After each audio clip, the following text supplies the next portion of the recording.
What's going on, child? It's your most favorite diabetic YouTuber in the whole entire world, back with another video. Not today, dude. Wrong channel. My bad, y'all. But yeah, more specifically, we are talking about how the Brooklyn Nets have decided they are gonna re-sign Zaire Williams and Sharpe. I don't know why I feel like I said that. But of course, you know, this isn't anything too crazy. But in my opinion, them being the Brooklyn Nets, aka them rebuilding and everything, and these two being young key players of their potential, you know, future, I like that. Now, it's not like crazy deals or anything, but at the same time, it was just enough that it caught my interest, because honestly, I wasn't too sure if they were going to let them walk or go. So of course, I'm going to break down all the information we know about this and give my opinions. But before we get any further, I'd say this all love, no hate. Now, of course, I'm going to make my jokes, be brutally honest, and I won't lie to y'all, I am typically an arsehole, but if it was hate, beef, or anything crazy like that, I straight admit it. But one more time, all love, no. So basically, they are getting paid the same contract, same years, same pay, and all that. Like, I really didn't even notice that till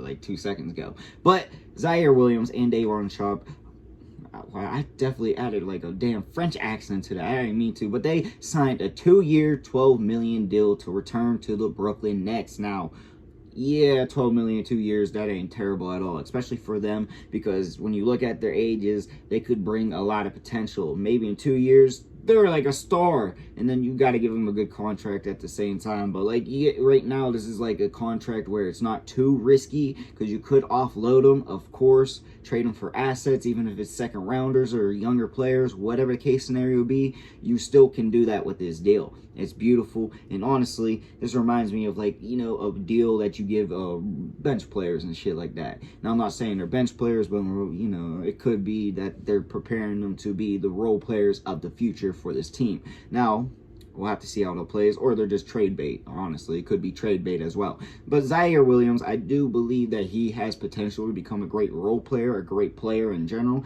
I don't know if he still has the chance to be a star, but him getting a deal that solidifies that he's going to stay in Brooklyn, at least, you know, unless they trade his ass, you know, I feel like he's going to gain some confidence and be able to ball out and kind of show them, like, yeah, you forgot about me. Like, I was top ranked. I played with, like, you know what I mean? Like, crazy shit like that.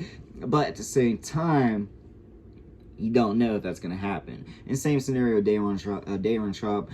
I can't say that shit right.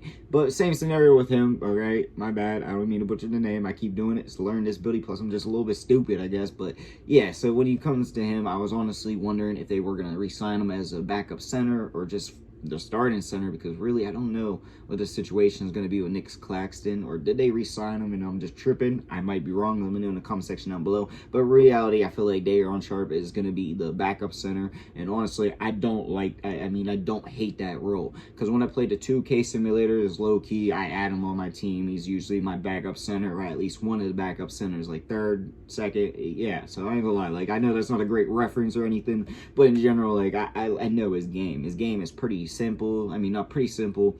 Yeah, low-key, like, I don't even mean that in, like, a disrespectful way. It is pretty simple, pretty common, but at the same time, you could see it working slowly for him to help the team and everything. And honestly, if he can keep going into that, I think he's going to be a great role player, just a great player to have out there. And honestly, I like what Brooklyn's doing. They're low-key coming back, in my opinion. Now, it's a whole rebuild, all right? I understand that, but we have to see what else, what other moves they're going to make, because honestly, the future is bright in Brooklyn, in my opinion. Now, it's not like super bright, but it's bright enough that I'm noticing it, you know. But really, that's all I got to say. But I do know what y'all think in the comment section down below. Also, in the comments, your boy make all kinds of videos, so comment you want to see. And yeah, that's all I got for the video. Peace.